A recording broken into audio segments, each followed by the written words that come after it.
Hey,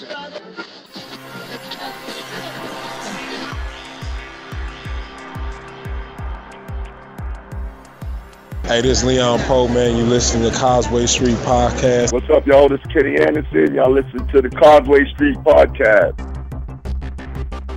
For all you new listeners out there, I'm your host, Josue Pavone. I'm joined as usual by my two co-hosts. I'm Sean Dutra. What's up? Yeah, like talk long about walks yourself. on the bee. There you go. Joel Pavone. What up? I'm a Pisces. The most romantic. It leads off with that. The most romantic sign in all the zodiac. Oh, If you couldn't tell by my voice already. oh, Sexy. But I'm the producer of this ensemble that we call Causeway Street. In case you missed it. Hey, Bill Walton here, Celtics 1986. You're listening to the Causeway Street Podcast. Yeah, come here for nothing but the truth. This is where dreams come true. Thank you, Boston, for my life. where are we going? You guys are such homers. It's your boy Terry Rozier. You're listening to the Causeway Street Podcast. Now listen to my boys Joe, Sway, Joel, and Sean. Not trying to see the Celtics lock in Marcus Smart for $16, $17 million. See you later, Smart. Forget it.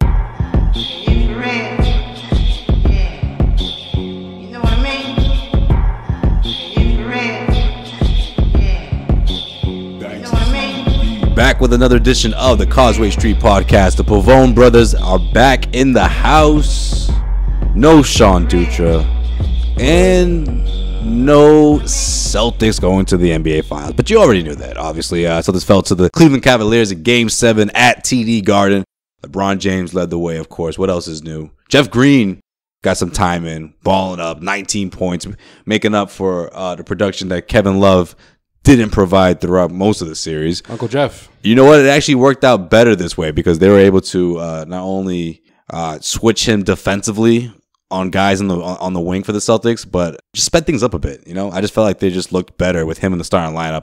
So we'll see what happens in the NBA Finals. The Celtics, of course, are on vacation now. So we'll talk a little bit about that as well. We'll also get into what friend of the show said earlier this week, Mr. Antoine Walker, talking about LeBron James' number one option should be the Celtics as he heads into free agency, of course, after the NBA Finals. But that's just how much people are so excited for this NBA Finals. You know, they're already talking about where's LeBron going to go next after he loses to the Golden State Warriors, what pretty much everyone's assuming. So They've been talking about that since like the playoffs started. So yeah, it's yeah. So the conversation is just now heating up even more, even though we're on the verge of seeing the fourth battle, or it feels like the 15th battle between the Warriors and the Cavaliers. Once again, is what we got in the NBA Finals. Can't say I'm very surprised. However, I did think midway through the Eastern Conference Finals that we probably would see a different outcome. But there you are. I know you guys are excited about it. NBA fans, especially non-NBA fans, they've been like the most vocal about how upset they are to see these two teams go at it for the fourth consecutive time. First time in professional sports history that two teams face each other 4 consecutive times in the championship round. But that's what we got. We'll talk about it a little bit, not a lot. We'll get more into it, when the series starts up. Hopefully we'll have some crazy matchup, crazy game. But hey, we could be wrong. I don't know. We'll break it down. We'll get into that. And we'll also have to get into another free agent that may not be grabbing as many headlines as LeBron James, but around these parts, Marcus Smart, that's a name you'll have to get used to hearing until the beginning of free agency. He says he's worth more than $15 million, Joel. He doesn't know where this, what is it, $12 to $14 million range, which is what I had in store for him. That's the ideal situation I saw him signing for. It came from him. It did come from him, but you know what? You're pretending like he doesn't remember or he doesn't know where this magical 12 to 14 mil came from. Yeah, but it came from him. You know what he's trying to say, though. He's saying that's what the Celtics put on the table mid-season, and he said, how about you guys go fuck yourself? I'm worth more than that. And even after the season he had, where he not only his emotions got the best of him, but just he moments after Game 7. He put this team. Well, no, I'm talking about mid-season. Oh. He put this team in a tough spot by getting upset about some IG model and hurting his hand and nearly cost himself the entire season. So he didn't hurt the team.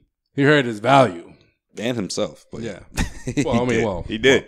Obviously, he hurt himself because of his hand, but he did hurt his value too. But yeah, in more ways than one. But my whole point is, listen, if you're gonna have that type of season and then you come back and let's face it, he did give the Celtics quite a boost, but I don't know, over $15 million we'll get more into that. But first things first, let's go back to Game 7. Joel, how disappointed are you about this loss? I mean, I've heard every angle at this point.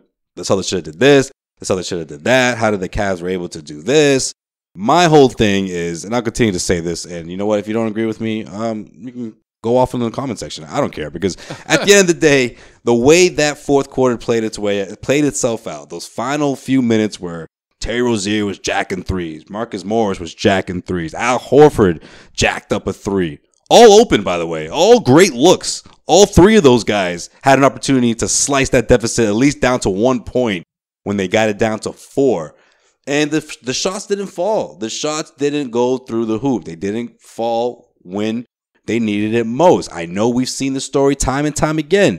So my whole thing about it is, why is everyone so like, oh, why didn't they go inside? Oh, why didn't they do something different? The threes obviously weren't working. Oh, you mean the formula that got them there to begin with? How many games did we see the Celtics do that and they came out on top because of that? And just because they don't fall, all of a sudden, oh, those are stupid shots. That's a dumb shot. Come on. Get out of here. That's not a stupid shot, because if it goes in, it's not stupid, right? It's not ballsy shots if they go in. Sway. They shouldn't have been in that position to begin with, because number one, all season long, yeah, those threes are falling, but it just seemed like they weren't in control from the moment they lost their lead in the second quarter when they were up 12. It never seemed like they were in control the rest of the way. And it felt like those shots were forced. Yeah, the third quarter was different. Yeah. Okay, I'm with you on that. But okay, did you ever think that, oh, this game is over? This game is done? No, but listen. They hung around. Okay. In the fourth quarter, 8 minutes left. Cavs are in the penalty. And guess what else? LeBron James has his fourth foul. Why weren't they taking him more to the rack and getting to the free throw line? Marcus Smart, the 2 times that he actually did that, he made it to the free throw line. Okay, well, what happened when Terry Rozier went in?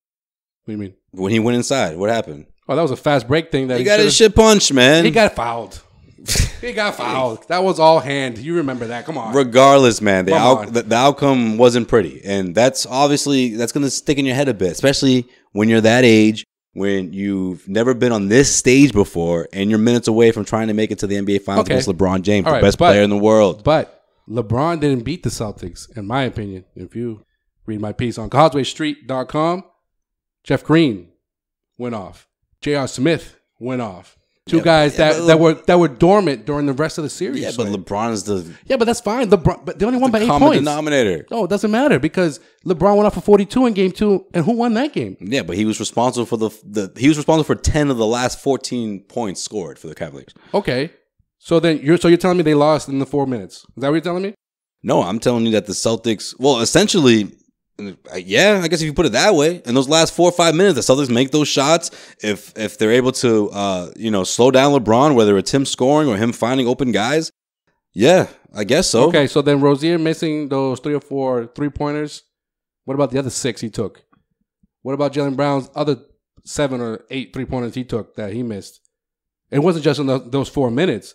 I'm talking about the stuff leading up to that. Between the midway through the second and those last 4 minutes of the fourth, they executed poorly, something that they hadn't done since maybe game 4 against Milwaukee in the first round. You would have thought that they would have figured out, all right, in tight situations, we got to play smarter. We got to move the ball. We can't just come down the court with 18 seconds left and just chuck a 3, which seemed like that towards the end. I'm not saying the whole game. I don't feel like the game was lost in the second quarter. All I'm saying is that stretch between the middle of the second and the last 4 minutes of the fourth could have been played completely different. They could have put the ball more in Al Horford's hands. How many times did we talk about Al Horford's touches? And we saw that in the first half. We saw it in the first half. A lot of that. We saw a lot of that. Alley-oops. That play was flawless. Jason Tatum, after that dunk on LeBron James, he didn't touch the ball for the next 5 minutes of that game. See, my whole thing is I would have liked to see just a couple more ISO plays for Jason Tatum. But at the end of the day, though, what happens at the end of the fourth quarter for the Celtics team, especially throughout this postseason? The ball moves around. It gets shared. Exactly. But you don't see the ISO stagnant ball. But you don't see, set up a play for Tatum where he was obviously the best player on the floor for the Celtics. Marcus Smart, besides trucking up a lot of threes, he didn't have a terrible game because he didn't have any turnovers, which was good. He had 7 assists, and he had 4 rebounds and 2 important offensive rebounds. But The rest of the guards, the guard play in that game was awful. Yeah, well, Rozier played the worst game of the postseason. Was awful. Obviously, that means it was the worst play. It was his worst game, and that's his worst game at home, because I don't think he's even had one bad game throughout those first 9 home games throughout the postseason. It was the number 10 where he failed to show up when they needed him most, and it was the first home loss throughout the postseason for the Celtics. And ironically enough, just 48 hours before that, Rozier and Brown combined for like 57 points. See, that's the thing. After Game 6, I was like, yo, you just wasted that performance out of Rozier, because 1, it's on the road, and 2, I'm not quite sure he's going to be able to duplicate that in 2 more days. The Celtics shot about 34% in Game 7, and they still could have won the game. Did they get tired out? Winnable. Was it fatigue? It might have been mental fatigue. I don't know about physical fatigue, because I don't want to hear that, man. Mental toughness. You know what? That's what I'm saying. That's what this team's about. That's what this team's about. Exactly. Because at least I thought they figured that out in the first 2 rounds, that they're not afraid of the moment. And after Game 6, where they shot over 50%, they shot well. They just didn't shoot enough, I guess. I mean, Al Horford didn't get enough touches that game. Outside of Rozier and Brown, ironically, the 2 that didn't have a good game in Game 7 were the only ones shooting lights out from outside and beyond the 3-point line. So, fast forward to Game 7, I think it was Rozier. I mean, Rozier was out for a lot of that fourth quarter. As he should have been, yeah. So, when he comes back in, trying to hit home runs instead of the singles. We've been talking about this. But don't you think that's what Brad Stevens was kind of wanted out of him? Because think about it. You're not going to put him back in if you don't. It's like, hey, Rozier, I've been benching you because you just missed like 9 straight shots. But I'm going to put you back in, but don't shoot. Like, obviously, he put him back in because he said, look, you got your breather. You got to regroup for a second. Go ahead, because at the end of the day, Rozier is the type of shooter, which is what I like about him. He can miss 15 in a row, and he's going to feel confident about that 16th one. And that's the kind of confidence you want out of your guy, especially in Game 7, in the last 4 minutes of the game. Yeah, and so then you can even actually put a little bit on Brad Stevens as well on some of the moves he made in that fourth quarter, where maybe you don't keep Rozier out for that long, and if you were going to keep him out for that long, keep him out for good. Keep him out for good. Yeah. Keep him out for good, and say, you know what, Smart, I'm riding with you. Because if you put him back in, like I said, you're giving him the green light. Yeah, you're saying, okay, go do your thing. You got your rest. Yeah. Go nuts. Yeah. You take the shot that you think best fit. And one play in particular that stood out to me was Horford got a really good look. Wait, was it Horford? It might have been Morris. One of those 2. Those 3. I feel like it was Morris. I think I know 3-pointers that those 3 guys took. I just felt like if you make one of them, that's a momentum changer right there. They missed all 3, but I want to say it was Morris. Rozier got the offensive rebound, second chance opportunity, dishes it back out. They work the ball around, ends up in Rozier's hand, dead in the corner, wide open, a shot that he's made so many times since the beginning of the postseason, and it just didn't fall. And then that's when it started hitting me. I was like, this is not going to happen. This might be it. You know, Cavs go back, fast break opportunity. What, like a 3-point play here, a 3-pointer there. LeBron found, I think it was your boy JR in the corner. No, I think it was Jeff Green, actually. It was Jeff Green. Yeah, Jeff Green. That was a big one. The only 3 he hit it all game. Yeah, that was a big one. And that was it. But then I also midway through, not that I didn't feel good about it, but I was just like, this is going to be their toughest challenge. I mean, I guess that's kind of stating the obvious, but I just feel like what made the pressure much heavier than we've seen since the first round against the Bucks was the fact that A, they're at home, B, they hadn't lost.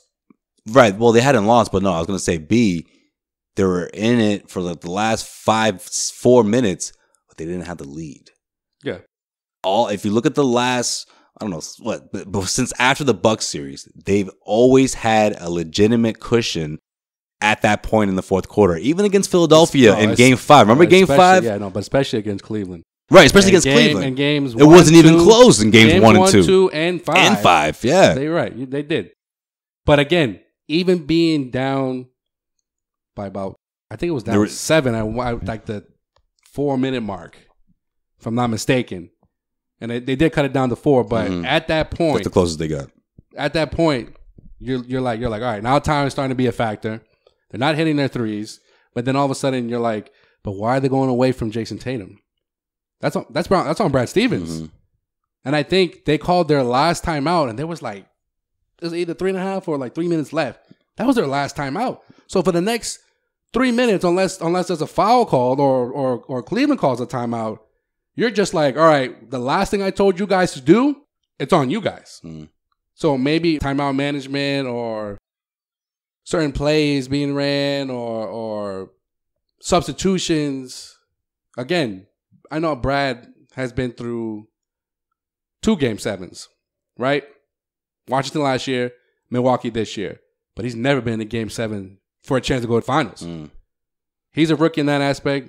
Tyronn Lue done it already, regardless of who's on the roster for the Cavs. But for the Celtics, I mean, they wanted it. Obviously, they wanted it. You can't sit there and say like, oh no, they didn't want it. Or I would never say they didn't want it enough. They deserve to be there. They're still, in my opinion, still were the better team. But when the lights were at their brightest, they wet the bed. The guards wet the bed, especially. And it's not like they didn't have enough horses. You know how in other situations they're like, oh man, they just ran out of guys. No, they had the horses. The horses didn't want to run. You were disappointed, huh? I was pissed. You're very upset. I'm still pissed. I don't look at it as like the way your article put it, a golden opportunity. I mean, okay, yeah, it was. Okay, all right. It's a golden opportunity for these young Celtics. Let me think about it. Let me rephrase this. It's a golden opportunity, but I don't see it as much as a disappointment as most people do, or as much as maybe I should, just because I just feel like in that situation, that was the best you're gonna get. No, see, because listen, okay, you can talk about Brad Stevens should have did this, and you could have set up Tatum this way or that way, but like the way that those last few minutes played itself out, the way the offense played itself out in those final minutes when they cut it down to 4. That's what they've been doing all year long, ever since Kyrie Irving's been out of the mix. And that's when you say to yourself, man, Kyrie Irving, you put that scenario in Kyrie Irving's hands, 4-point game, X amount of minutes left on the clock, ticket to the NBA Finals. That's why you're not in the NBA Finals, because you Celtics don't have Kyrie Irving, man. Kyrie Irving is that guy. I get it, but if it was, there's no closer on this team. There's no closer. I get it, but if they had lost in the second round, or even if they got swept by the Cavs, I agree with you. I'd agree with you. They were up 2-0 in this series. Then they were up 3-2. They seem like the more dominant. Yeah, but we've seen the more dominant roster. I know we've seen it before, but even with closers. But that's why it's a golden opportunity, because you had a chance to knock out LeBron James from going to his 8th straight finals, possibly leaving Cleveland for a second time. Last time Boston did that, we know how that ended, right? And because without Kyrie Irving, without Gordon Hayward, they still figured it out. But it wasn't just one guy that was dominating on a nightly basis. Celtics didn't even have a 20-point scorer throughout their whole playoff run. Jason Tatum led the way with 18.5. And then Jaylen Brown at 18 even. I could go down the list. Rozier at 16, Horford at 15. Those 4 guys, like if those 4 guys. But that's what I'm saying. You don't have a closer. You don't have a closer. You have guys like that who you get their opportunities, and like the same 3 guys I just mentioned, they all got their opportunities to hit the big shots, and they didn't go in. I mean, I don't know. I just think it boils down to that. You want to call it a choke, or they didn't live up to the moment. I don't know if I'm ready to say that. I don't know if they choked, but I don't know. They kind of choked. Like they choked. When I say fault them for it. That's what I'm saying. When I say wet the bed, to me a choke job is different than wetting the bed, because a choke job is you just didn't show up. In my opinion, wetting the bed is you buckled under pressure. Yeah, thank you. Something forced you to make a different decision than what you would have normally have done if this was Game 6 or Game 5. You Chris Webber did. Exactly. Yeah. Exactly. Yeah. So you're like a deer in the headlights at certain points of the game, or at the most crucial point of the game when you're, like you said, you're down 4, a couple minutes left, and you stop taking it to the hoop. You stop taking it to LeBron. I mean, you can't even blame the refs in this one. I think the refs they called it pretty even. No, they did it. Yeah. And that was probably other than Game 2, in my opinion, that was probably the most balanced ref game of the series. And that's saying a lot, because we saw how they refed in Cleveland. And again, I don't like to talk about the refs, but I mean, it's not like a lot of games in Cleveland were close. Maybe Game 6 because they shot so well and they only lost by, 9? I think one thing that bothers me the most about how this series ended is the narrative surrounding LeBron James. That's another part of my piece. Oh, LeBron James, what an amazing feat. He was the ultimate underdog when everybody said he couldn't do it. When everyone doubted LeBron James and the Cavaliers, here they go and they proved the doubters wrong. What doubters? The Celtics weren't the favorites in the series. The one time that they were favorites in the series was Game 7. They were 2-point favorites. Yeah. 2-point favorites. And they were 10-0 and 10-0 at home. And if that was the only thing that the Celtics were banking on, then the media's narrative, for the most part, was, I don't know, Celtics haven't lost at home, the completely different team at home, Scary Terry, et cetera, et cetera. Right. And then LeBron wins, and it's like, oh, he's the greatest of all time now. Yeah, greatest of all time. What a feat. This might be a bigger accomplishment than him actually winning a championship. Bringing I actually heard this what I'm about to say, this quote. LeBron literally dragged a bunch of corpse into the finals. Yeah, but what happens if the Celtics win? If the Celtics win, it's, he didn't have enough help. We didn't have enough help. Oh. Yeah. Just like the same thing it was every time the Celtics beat him but in the first stint in Cleveland. Yeah. Right? In 08? No, I'm sorry. In 07, even though he decimated the Pistons in 6 games. Right? He gets to the finals, gets swept, averages 17, 18 points in that series against San Antonio, got shitted on. Well, he didn't have enough help. But it was amazing what he did against Detroit, though, right? Right. In 2008, the midseason trade that brought his friend Delonte to the team, the defending Eastern Conference champions lose in the second round to the Celtics in a heartbreaking Game 7 loss where Paul Pierce and LeBron dueled all game long. 41 for Pierce and 45 for LeBron. But he didn't have enough help, though. So then they... Oh, but if he won it, he dethroned the big three. He ended their run the very first year. Exactly, it would have been a completely different story. But in 2009, they re-up, hoping and preparing to play for the Celtics. Joe's going to go through a history lesson, huh? They got shattered on by Orlando. And then what happened again? LeBron needed help. In the Eastern Conference Finals, LeBron needed help. Even though they never wanted to admit that they were waiting for the Celtics, not Orlando. They're prepared to play the Celtics. And in 2010, same thing, second round. We all know how that ended. But again, 65 wins, but he still needed help, though, Sway. He needed help. So then which is it? Yeah. Which is it? He needed help. The teams, he plays with a bunch of scrubs. He beat the Celtics, who were the better team. Or LeBron did what he was supposed to do because he needed to average over 35 points or near 35 points to beat the Celtics by 8 in Game 7. So after the trophy ceremony, Ty Lue it's his turn to go to the podium, and he comes in. And granted, the place wasn't as packed as it usually is. People were kind of just like lingering around or whatever. And he literally turns the corner and sees how many reporters are sitting waiting for him. And he just goes, he laughs. He goes, "Where's everybody at, huh? Well, now nobody's here, huh?" Like, you know what I mean? Like, insinuating that had they have lost, the place would have been packed. Which in some cases is true. Yeah, I agree with that. But at the same time, it's like, come on, Ty Lue. Don't make it sound like you guys are the underdog. That's what I'm saying. Ty Lue, he's drinking his own Kool-Aid. He's drinking the LeBron Kool-Aid now. Yeah. He lets and I bet you him more than LeBron even. They listen to the media. They listen to the quotes. They read the quotes. They read what's on Twitter. Or at least he does. I'm talking about Ty Lue. Yeah. And when he's asked something that he doesn't like, that's how he snaps back. Oh, you guys, this is what you guys are waiting for because it sells, headline sells. Right. Don't even sit there and say that you knew for a fact that Jeff Green was going to go off for 19 points because you're full of shit.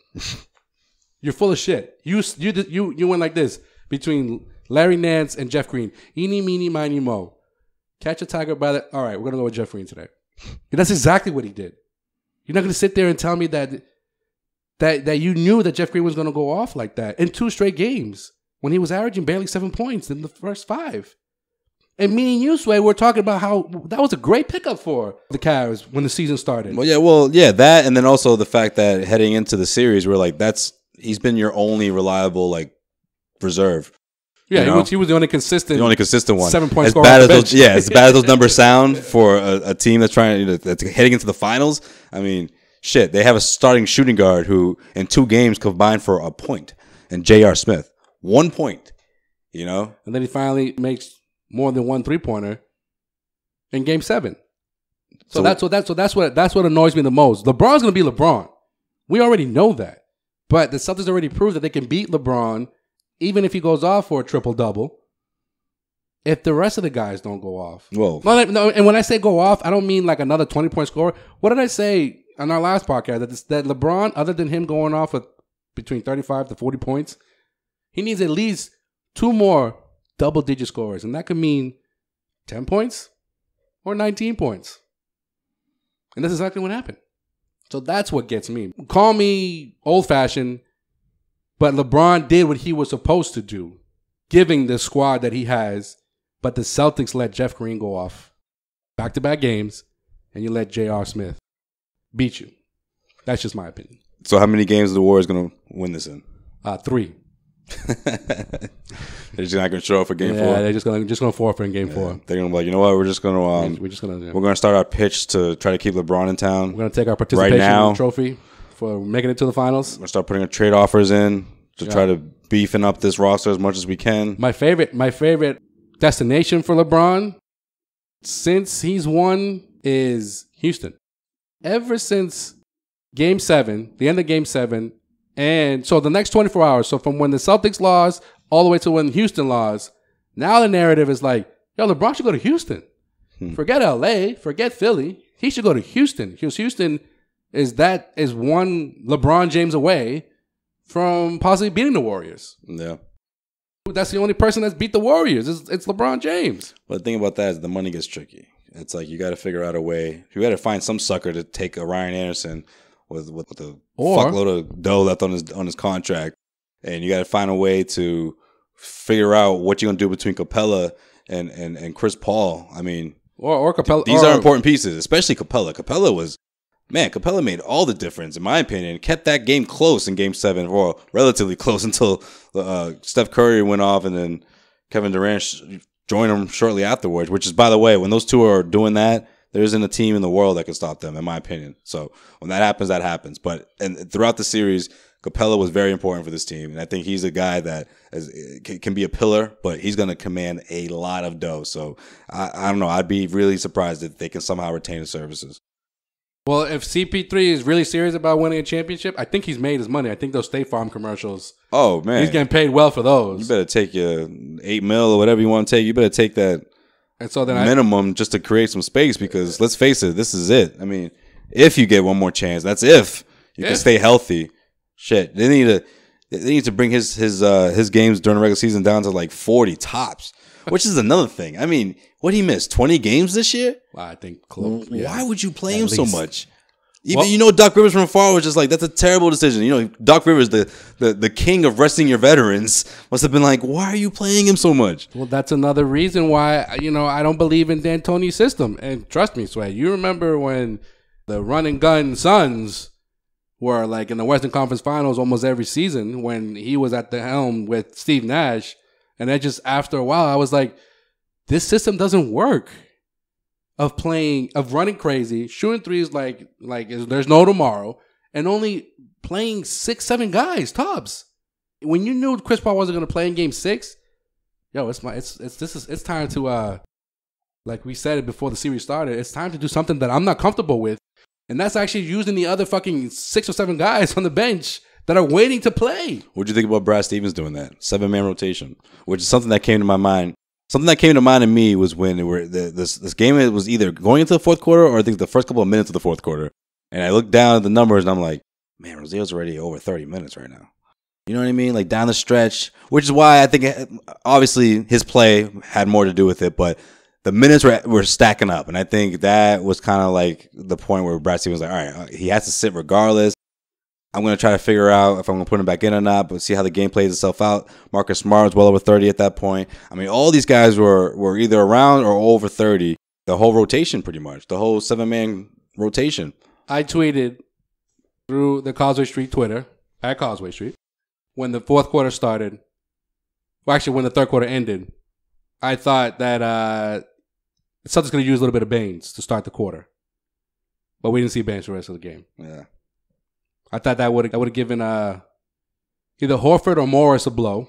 I think Morris was at that point too. Yeah, and not that he had a horrible game, but it was a so-so shooting game for him.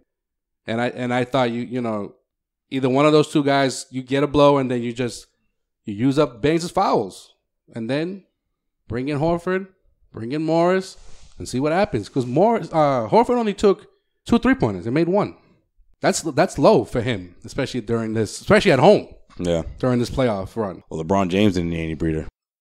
The whole 48, he played the entire game. But where's he going to play next season? That's the big question for this summer. Even throughout this NBA Finals matchup, where is he going to go? Antoine Walker says he needs to pull a Kevin Durant and says that he needs to join the best. The Boston Celtics are the best in the East, according to Antoine Walker. Now, you're going to think I'm crazy, but if I was him, if I'm going to Boston. I'm going to Boston. Yeah, I'm going to Boston. I mean, Kevin Durant did it. Yes. Kevin Durant joined the best, and if the best team in the Eastern Conference right now would be the Boston Celtics. I like it. I will figure out a way to get to Boston if I'm LeBron James. Wow. And even the playing field. Another hot take for Antoine, seeing LeBron James in green and white, man. I mean, first of all, he wouldn't be able to wear either of those numbers that he used to wear or that he's worn throughout his entire career, just to start with that. But also, how would the Celtics even make this work? Are you comfortable with this happening, Joel? If so, how does it happen? And also, what happens with Kyrie Irving? Because you know damn well Kyrie Irving will be the first one to be in Ainge's office saying, no, hell no, absolutely not. I'm not down with this. Either trade me or figure something out or don't do this at all, because there is no way, mark my words, that these two will play together. No way. They're not playing together again after what happened in Cleveland. Kyrie's not having any of it. If the breakup was amicable, that they both were like, all right, we'll go our separate ways or whatever, then sure, Danny, try to go after him. I don't think you're going to pull it off, but so there's that. And then if they had a better relationship, then I think it would work. I think he would fit in Brad Stevens' system. Oh, yeah. There's no question he would work, but I just don't see those two joining forces again. Yeah, I mean, if they were cool with each other, then yeah, it would work. But they're not, though. Yeah. No, it's not going to happen. No, it's not going to happen. It's just, I don't think Danny would waste his time. Would you consider, if you're the Celtics, obviously, would you consider trading Kyrie Irving? To have LeBron James sign? No, I wouldn't. No? No. The Game 7 put that conversation to bed about Rozier being the starting point guard of this team, and no, it's just I just think and sending Irving on his way. How many times in the Brad Stevens era, this is the 3rd time now in 4 seasons that LeBron has beat you in the playoffs, and then you're gonna go and sign him? I don't know. That's kind of weird. I don't think Danny would do that. It's a Kevin Durant move. No, it's a Kevin Durant move if Celtics go and pursue him. But if the Celtics don't pursue him, I don't think LeBron is calling up Danny saying, "Hey, so oh no, LeBron's not gonna call up anybody." Yeah, that's what I'm saying. That's how it works, though. The Celtics have to be the ones to initiate the conversation. I don't think he's gonna initiate it. Ainge's gonna initiate that kind of conversation. I'm still thinking about Philly. I'm still thinking that these two, the rivals are gonna the rivalry's gonna continue, and he's gonna be in Philly. I'm still with that. Yeah, because I don't see it either. I just don't see a way where the Celtics would want to pursue LeBron James, make the space, trade away the guys, ruin the core or ruin the chemistry just to appease someone like LeBron who, okay, sure, he's still performing at a high level. One of the best playoff performances of his career. But you risk the other guys not developing the way they would have. You risk switching things up, the chemistry wise, the locker room, the what they built last season, especially with Kyrie Irving as the leader, and you risk you lose Kyrie Irving. There's no way these two are going to patch things up, and Kyrie's going to say, "Yeah, I finally got my wish. I finally found a situation where I'm happier than I could ever be in any other situation." Okay. I didn't even get a chance to lead this team the way I wanted to, but sure, bring LeBron over. Let's just start this whole thing over again. We've done it before. Like, this is not going to work. And for people who were skeptical about this, nor will LeBron James ever join a team where he says, "You know what, Kyrie, this is your squad." You're gonna lead this know, squad, and I'm gonna ride in your coattails. That was a dumb take by Antoine. I mean, Antoine he's said not, that Philly was gonna beat the Celtics in 4 games. Yeah, straight, yeah. You know, Antoine. I like you and everything, but yeah, we gotta have him back on though. I'm not crazy about it. Obviously, I'm not crazy about the take, but we do have to talk about it because it's an interesting conversation. It's obviously something that, from the outside looking in, it does make sense for LeBron James. You know, I think it was more in case you missed it, worthy, but I mean, listen, this isn't the end of this. This is just the beginning. No. What, LeBron coming to Boston? Yes. No, Sway, come on. Do you remember the teams that were out there in 2010? That was 2010. Oh, he's going to New York. 2010, oh, he's going to Houston was brought up back then as well. He's going to Philly. He's going to Miami, and we all laughed at Miami. You know, like the only team that intrigues me, like I said over the last few days, has been Houston. Like if Houston could pull that off, that's an interesting place for him to go. Number one, gets him out of the East. He becomes the Warriors' problem, not the East's problem anymore. And if you happen to meet up with him in the finals, great, so be it. But you're in the finals at least. If you're a member of the Celtics, you don't have to worry about him anymore. Great, that monkey's off of their back at least through the East. Like we talked about this last episode. Realistically, how many more years does LeBron have? I don't know. I can't even answer that question. Because I don't know if you saw after Game 7. I don't know if you walked up in the Cavs little celebration. I did. But this dude looked more. This dude was more iced up than I've ever seen Kevin Garnett ever iced up while he was here in Boston. That's saying a lot. Knees, his crotch, his back, crotch, holding it on his crotch. Jeez. Both his knees. So these are all separate bags. Obviously, it's not one big ass bag. Just so those are like, oh my God, that must have been a big ass bag. No, separate ice bags on each knee, on his crotch, and then he had a guy saran wrap a big ass bag of ice on his back while his teammates were celebrating. And all you heard him say afterwards, while they're singing and dancing, whatever they were doing, is, "Boy, am I tired." Yeah, he laid down. He was laying down on the ground. He played 48 minutes, and mind you, I believe he was asked before the playoffs started, how many minutes you think you can go without a breather? And he was like, regular season, yeah, I'll do 48. In the playoffs, he said, I can't do no more than 41. Granted, he did pick his spots, though, in Game 7. There was times where he just kind of watched, Yeah. Oh, yeah, like when he got the big block and he as the commentators put it, he was staring at the city of Boston. It was strategic. Instead of getting back on defense. It was strategic in case. Yeah. Oh, Mark Jackson. The ball came back the other way. Gosh. That's smart. That's LeBron being smart. You mean the fuck? You mean the laziest dude in the pickup games? He's a genius now. The guy who stays in the back and just says, I don't know. I'm gonna let y'all go 5-on-4 while I chill back here. And, I don't know if anybody notices. Try to stop this fast break. But just because he has a block every now and again doesn't make him a great defensive player. He stopped playing defense a long time ago. Trust me on that. For those who really know the game, you have to preserve yourself. Yeah. At 33, going to be 34 in December. For this team, you have to.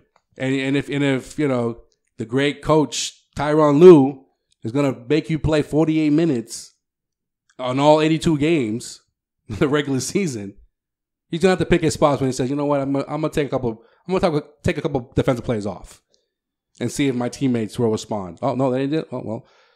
You know who never takes defensive plays off? You know who never takes defensive plays off? Marcus Smart. That guy never takes off plays. No plays off. And Marcus Smart thinks that defense is going to get him all kinds of dough. He's trying to get that Evan Turner money. Jesus. When are these players going to understand that was a one and done summer? Okay, the cap Turner didn't hasn't been the same since. The cap didn't hit another spike. Timothy Mozgov not going to make $50 million again in 2018. What about Luol Deng? Those years are over. Luol Deng isn't going to get paid millions just to sit on the bench what about, and suck up the salary cap. What's his name? He used to be in Toronto. Now he's in Orlando. Bismo. Oh, Biyombo? Biyombo. Finished. Those years are done.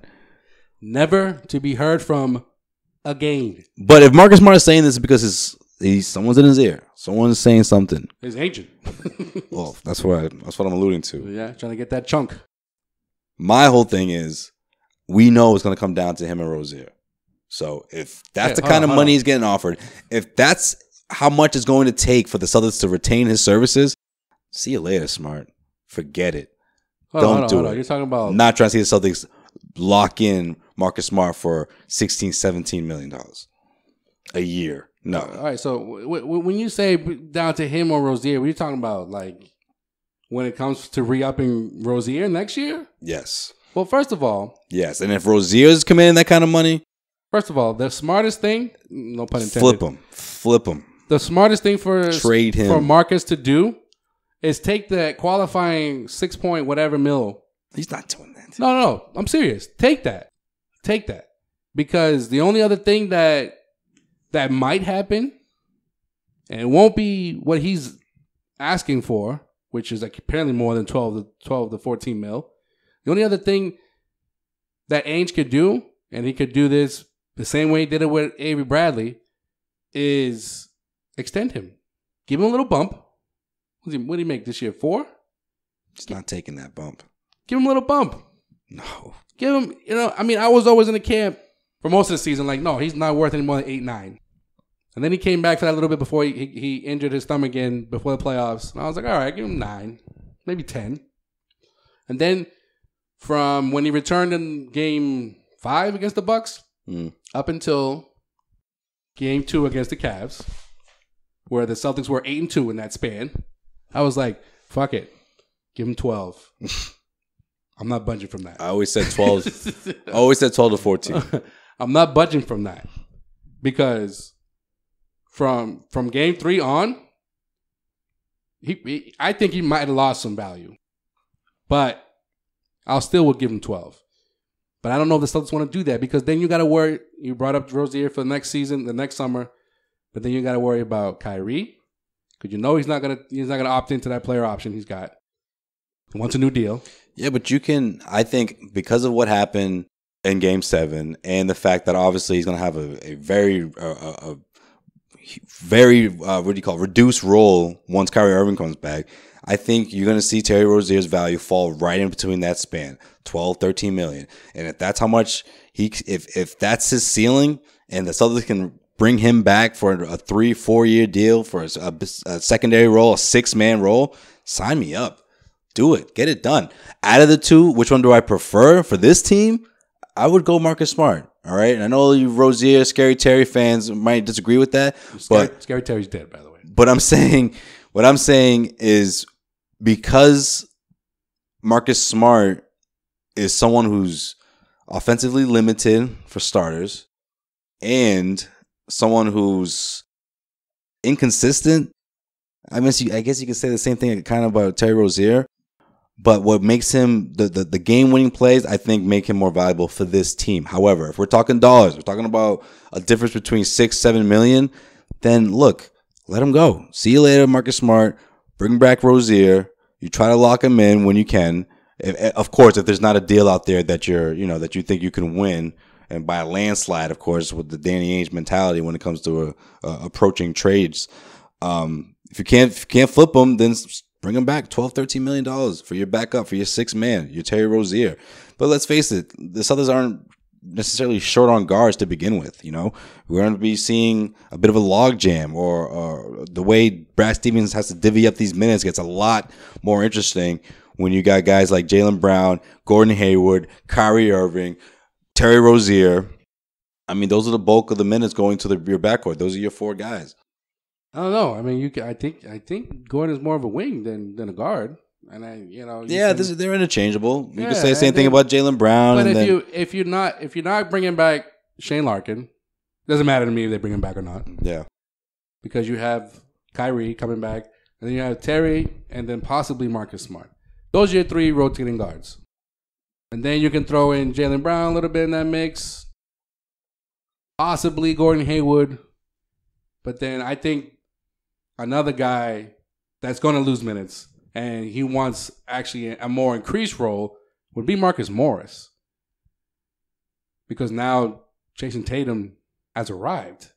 At this point, he might even be your 2nd best player. For someone who led the team in scoring all playoff long, and then obviously without Kyrie Irving, you bring Kyrie Irving back into the mix.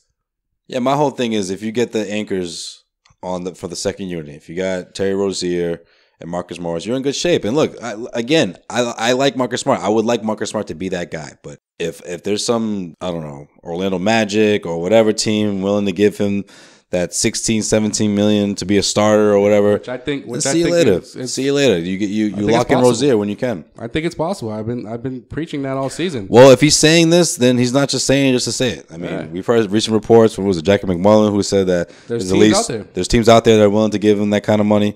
If that's the case, then see you later. But I'll tell you this, that the Rozier stock right now is as high as it's ever going to be. So if you can't find a deal, I think it took a little bit of a hit though in this.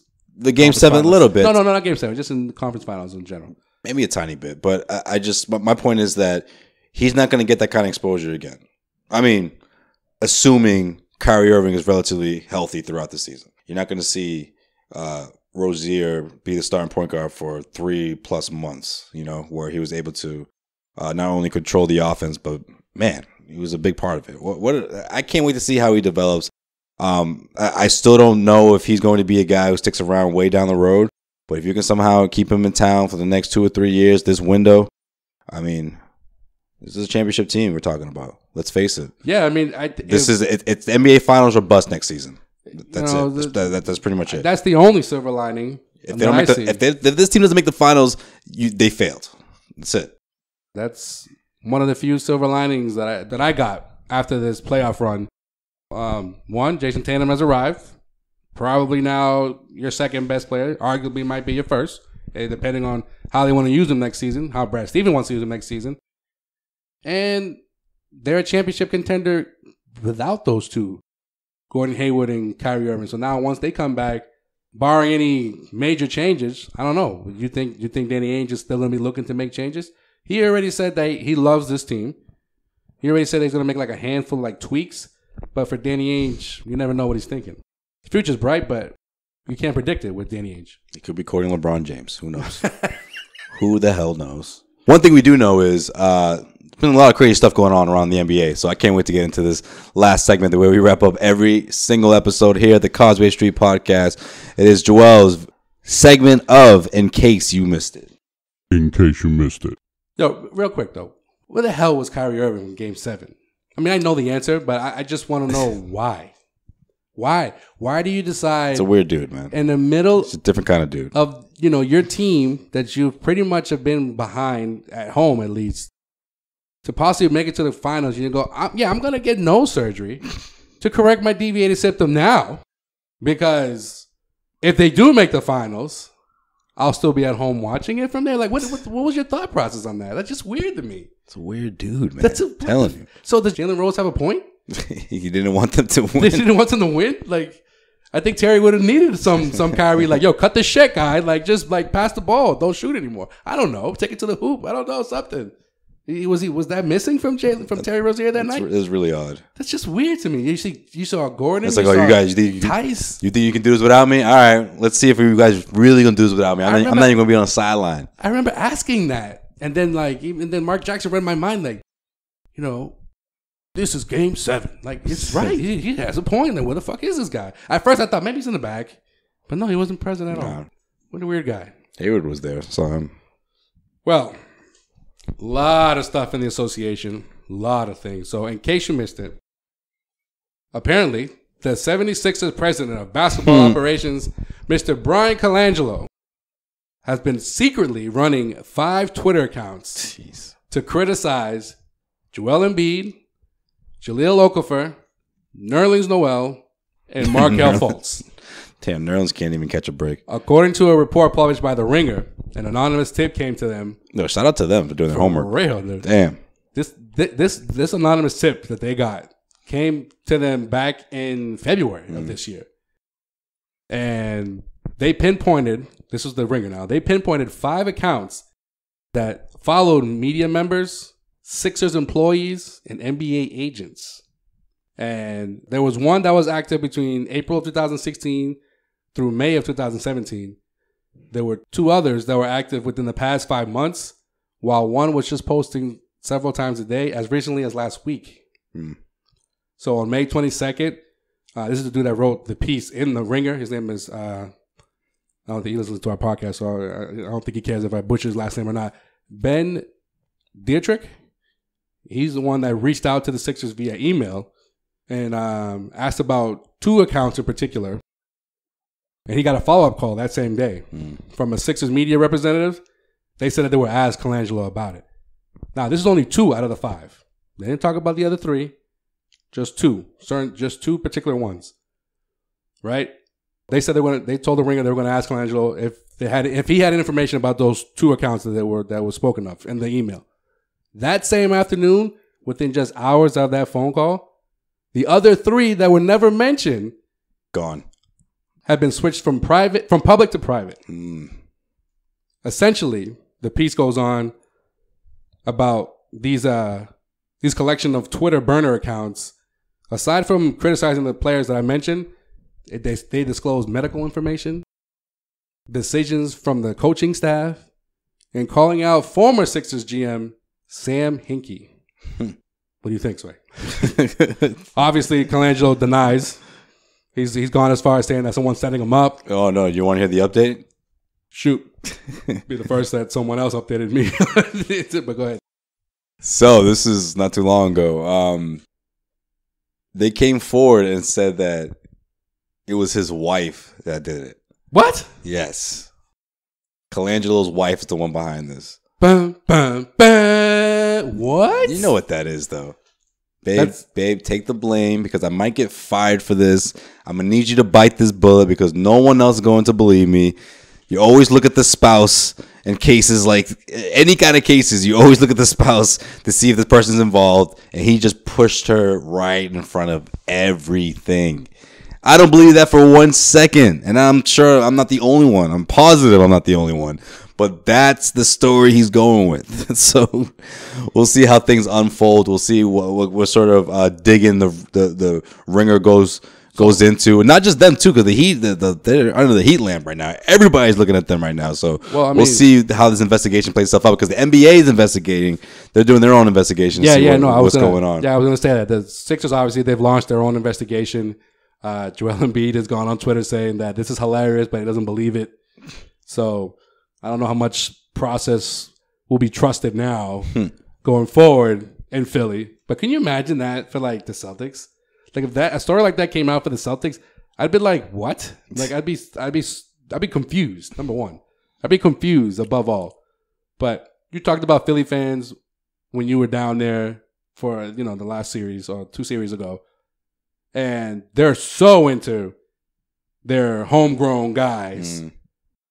And then you got the GM that's taken over and now gotten the credit for actually Sam Hinkie's work. Yeah. And you still want to trust the process now?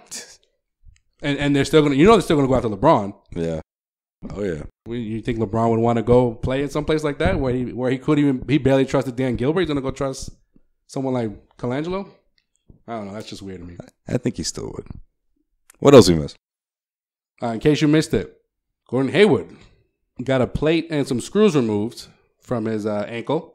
Oh, I've been there. And prior to that, he was actually already back on the court doing like one-on-one drills.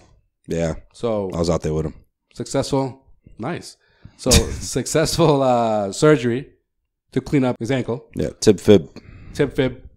And according to reports, should be back in a couple of months to resume his basketball career. I bet you his scar is not like mine. Little too late though. Hey, come on, man. I'm just kidding. I want to see what you'd say to that. You know what I think? I think they was at Gordon before, man. I think they made up that setback story just so everyone can shut the hell up about it. Like, no, he's not coming back. No, you know what it was? He went through a setback. You know what it was? It's done. It was Stevens, man. You could tell. Stevens has had it. Look, I think it takes a lot for Stevens to get pissed off. But every little like Instagram post from Gordon or from the Haywards in general, because him and his wife or Danny Ainge would be like putting up pictures of him running or him playing with their children, and it's like he's coming back. That's the only reason why he's posting this. And Brad was like, "We just lost 3 games in a row. No, Gordon Hayward is not coming back. Like, relax with that. He's not. He's out for the season." And then Danny would go on the radio, was like, "Well, he's making good progress, and I mean, well, you never know." And then they're going back at it and ask Stevens again. Stevens says, "What the hell did I just say to you like 2 weeks ago? Like he's not coming back. I don't want to hear any more questions about we're not Hayward. planning on him coming back. There's no game plan set." And then the narrative became like later on. Someone asked it again, like months later. He just goes, "Look, even if he's available, being basketball ready." Takes time. Like, just because you saw him on fucking Instagram taking a jog doesn't mean this dude's ready to play in the first quarter. Like, it's like, do you guys not know how this works? But he was shooting. Do you not remember the first game 1 of the season? He was shooting. Come on. He was shooting from a chair though. Like, he's ready to come back. Like, even if he just comes in and just spots up and shoots, he should be ready, right? No. And then we got Art Rondo telling us about when he's shooting from a chair. He's like, if he didn't speak so proper, he would have been like, yo, he's fucking up his shit, man. He's fucking up his mechanics. He's going to be sorry when he comes back. If he comes back, he'll be back by training camp. That I can say confidently. He'll be back by training camp. Here we go. So old Kyrie. Quote me on that. All right. In case you missed it, I mean, I think only locally this would be able to be viewed, right?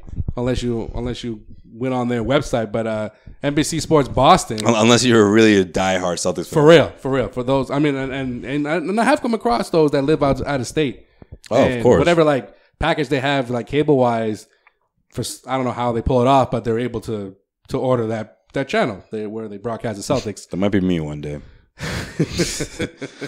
But NBC Sports Boston aired the premiere of the 2008 Celtics championship documentary, ironically called "Anything's Possible," but KG wasn't in it. Well, what's up with that?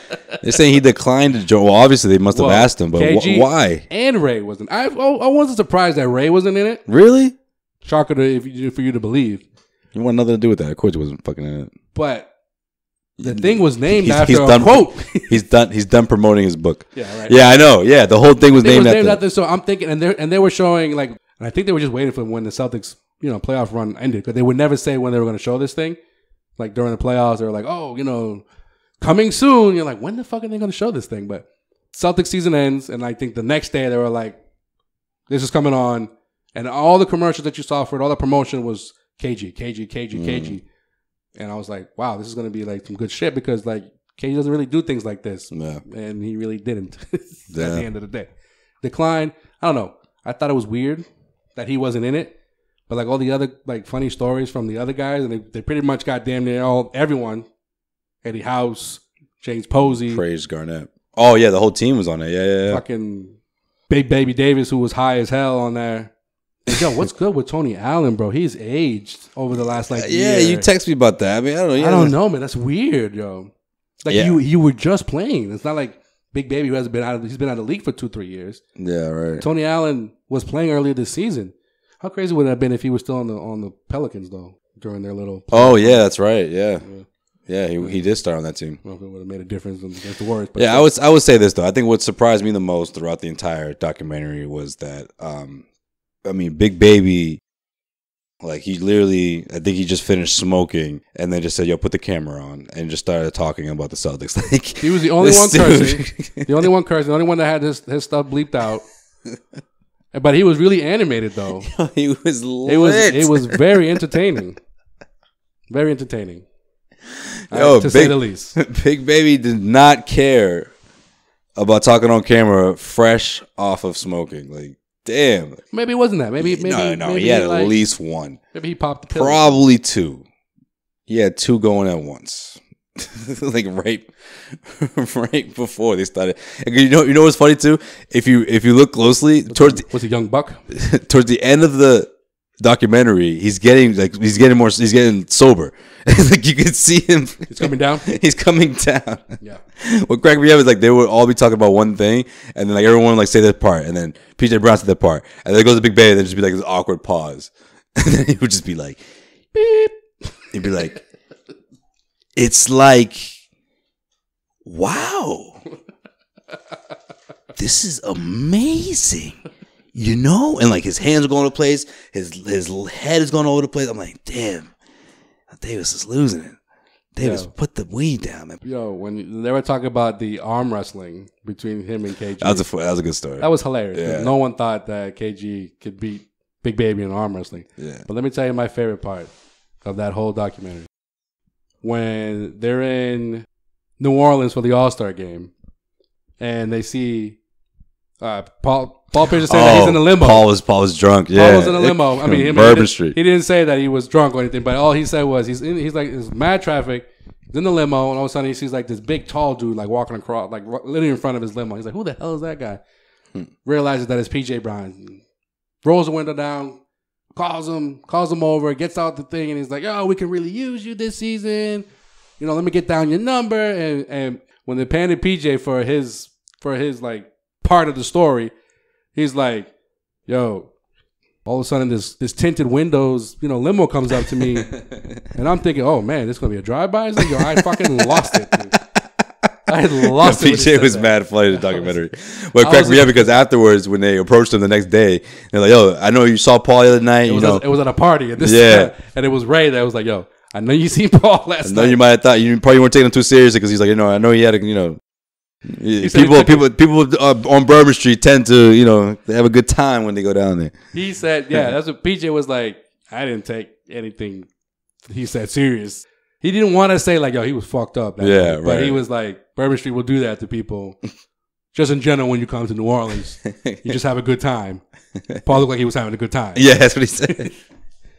But it was Ray. He goes, if Ray didn't come out to me that second night and say that Paul was serious, he said we wouldn't be having this conversation. He's like, I could have been Sean Bradley, and Paul Pierce would have been like, it didn't matter who was there. Paul was like, yo, we could use you, man. Could have been like could use you. Eric Dampier, fucking could have been El Goskis walking down like, yo, we got a spot for you, bro. Me? So I thought that was funny right there. But I love the fact that it was like a good 5 minutes of all the other Celtics, other than Paul, talking about the whole Ray going to Miami thing. I thought that was interesting. Well, Pierce said what he had to say about it. What cracked me up was how everybody was kind of clowning Paul for the whole wheelchair thing, and Paul wasn't smiling at all. He was just like, "Look, man, they brought the wheelchair out. All right, didn't know how serious I heard it was. something." Yeah. Like, Paul was like, "Yo, can I just have this moment? Come on, man." Mark Spears. 10 years later, it's a good story. Yo, Mark Spears. I forget how good Mark Spears is. He's really good. I miss Mark Spears. Yeah, man. I met him during the 2010 finals when he came back. We're already working for ESPN. Yeah. He was great in this documentary. That was so animated. I saw him outside the garden. I dapped him up. I was like, "Bro, man, I miss you here in Boston, man. Yo, these dudes don't know basketball like you, bro." He was like, "Oh, thank you, man." He was real humble dude. He still looks like he's a humble dude, but yeah, that's one guy that is dearly missed here in Boston for those that know basketball. But I thought the documentary was interesting. Yeah, it was interesting.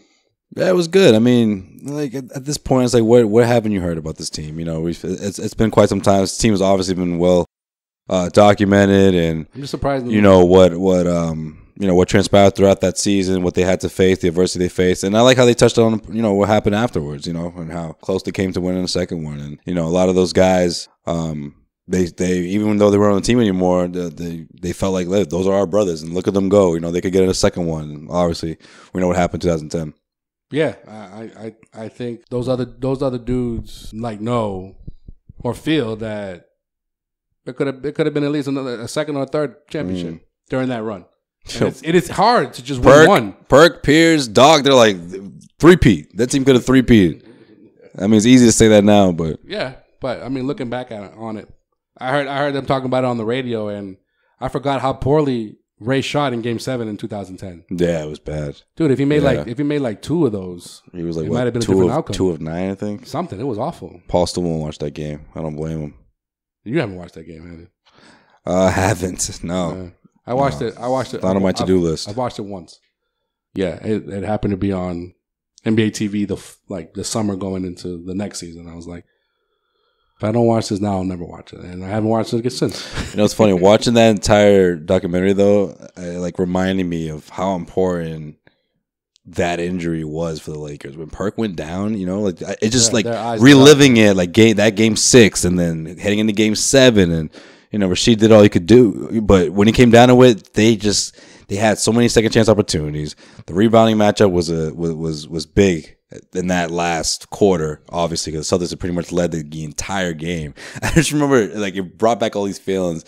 I just remember thinking, no lie, after that game, I was almost like, yo, fuck basketball. I was like, yo, how can you just be winning the entire game? Like, yo, they need to make this game shorter. Like, it should be like 38 minutes. Like, this is just ridiculous. I just remember at halftime. Like, I was so in my feelings. I was just like, no, the sport needs to be tweaked. This is ridiculous. How can you be winning for so much, throughout, 40 minutes pretty much, or 41 minutes of the 48 minutes, and you lose? Like, you had a 13-point lead, I just remember Magic Johnson at halftime. He was like, "Yeah, the Celtics got this. Yes, the better team." And I was like, "No, you, Irvin? No, out of all people, the fuck out." I'm like, I should like this, but I don't like this at all. No, Magic giving the Celtics a championship at halftime of Game 7 in the NBA Finals. No, I don't want it. And I think I want nothing to do with it. That was the last season of the 2-3-2 format in the finals. Yeah, it was. So I don't know if that would have made a difference, but.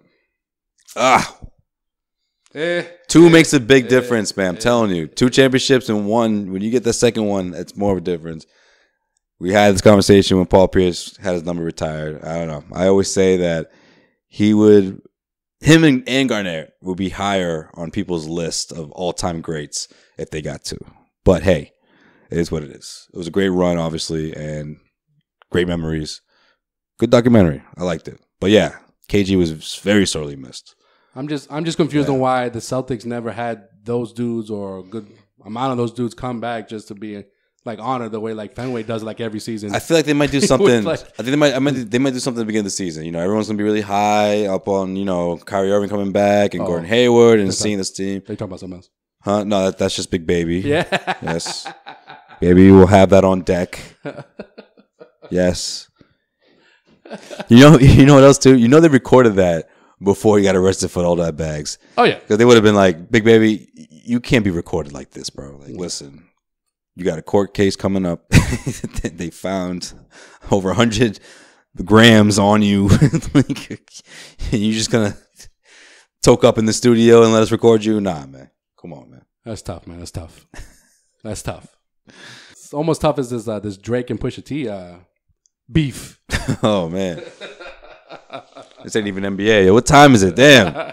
This is going to be like a 48-minute, in case you missed it. We should make this our own episode. I just want to throw that in there. Just, something to think about for you guys who don't know. Rap is back. Beef is back. That ground beef. Was Pusha T playing fair?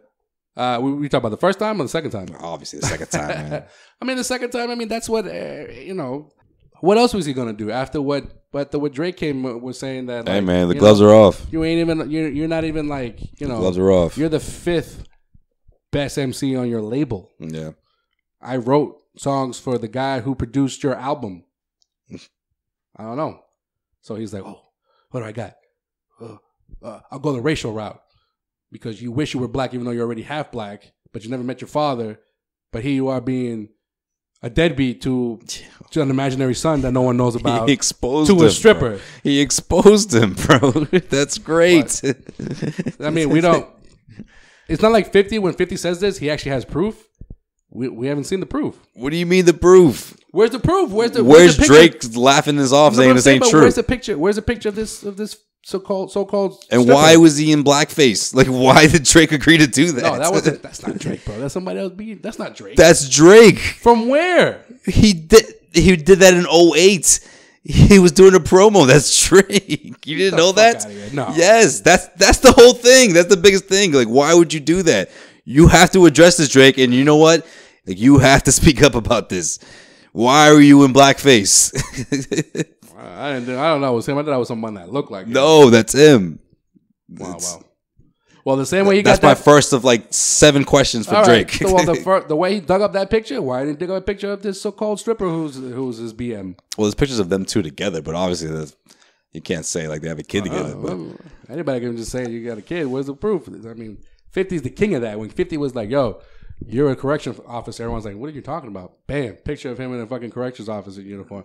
Yo, you used to beat your baby mama. Bam, here comes the BM talking about, yep, he used to beat my ass every day. Well, you gotta wait for the bam then. You gotta wait for the other shoe to drop. Bam, Well, we'll see. I just think at the end of the day, Drake, and this isn't just Pusha T, I think there's a lot of things that people know that are sort of hush-hush between the industry.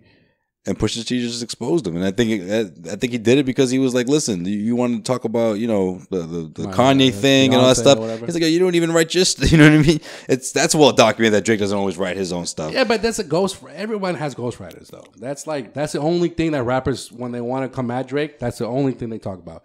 But every time Drake comes back at you, yo, he ended Meek Mill, bro. The only reason why people talk about Meek Mill is because he used to be hanging out with Bob Kraft. Now he doesn't rap anymore. He's done.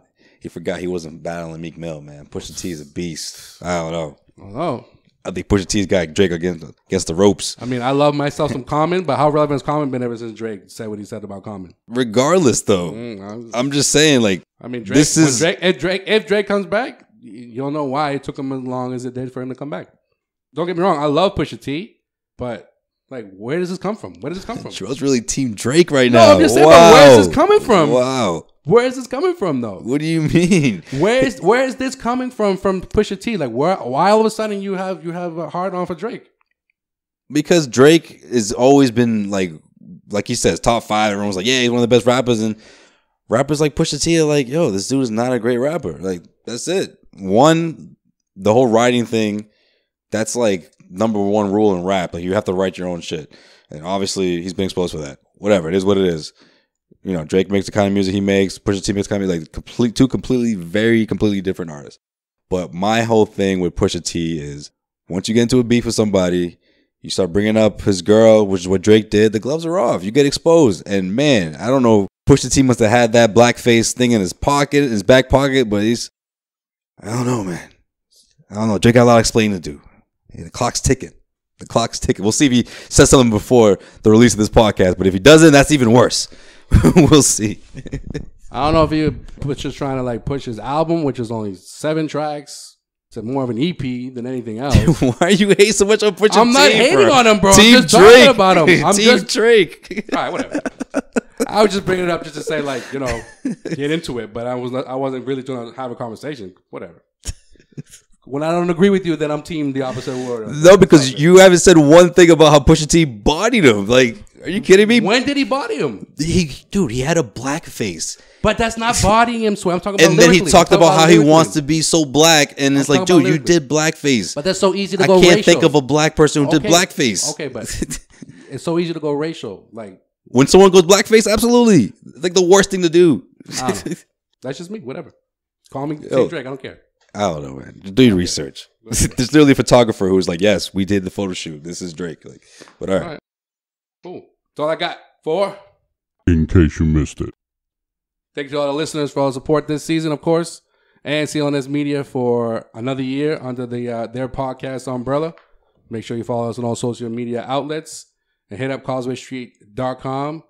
You got my feelings on the Celtics Game 7 loss. Plus, will Ainge make any changes this summer, or should he stand pat, considering that he does have a title contending roster? All that, CausewayStreet.com. Yeah, the good thing is like you don't have like a stack full of players that are off or not under contract anymore. We'll see what happens with Marcus Smart, but for the most part, I mean, this team's intact. I mean, yeah. You mentioned Larkin and. Baines is off the books, but I mean, for the most part, you got this core intact. You got obviously 2 very, very good players coming back into the fold, and Celtics, can't wait. Celtics are also willing to trade their 27th pick and their other chest of fucking picks as well to try to get La Bamba. What's his name? Mo Bamba. Yeah. We'll see what happens there, and also don't forget about Tice. I would have loved to see how this team would have looked with Tice in the mix, especially against the Cavs. Trust me, if Tice is available, Stevens goes 8 deep instead of 7, in my opinion. But I digress. Or maybe still 7, but with Tice. With Tice. Tice is your 7th guy. Sorry, Smart, you ain't playing, bro. What? What you mean? I guess until next time, folks. Hopefully, by the next episode, the Warriors will have swept the Cavs in 3. No, we'll see. We'll see. We gotta have a finals episode, so that'll be the next one. We'll see. Well, hopefully the series ain't over before we get our finals episode. We'll just shit on the city of Oakland and the city of Cleveland. Oh yeah, it'll be fun. It'll be fun, and hopefully we can put to bed this damn matchup. If there's a part 5 to this, and shout out to whoever made that Family Matters part 4 promo. Season 4. Man. What was your favorite one? I kind of like the Kevin Love one because that was so 90s sitcom. Yeah. That little smirk, and he's sitting in like a random the one white guy. Yeah. No, not that. But I'm saying like that scene where he's sitting there and it's almost like he's in like an empty warehouse. It's like that's such a 90s little sitcom like promo or what do you call it, theme song video. And then of course J.R. Smith walking around shirtless. Oh, well done. All of it was good. I forgot that dude was walking around in his uniform shorts for like a week after the Cavs won back in 2016. Weird. All right, let's get out of here. We out. Next time. Peace out.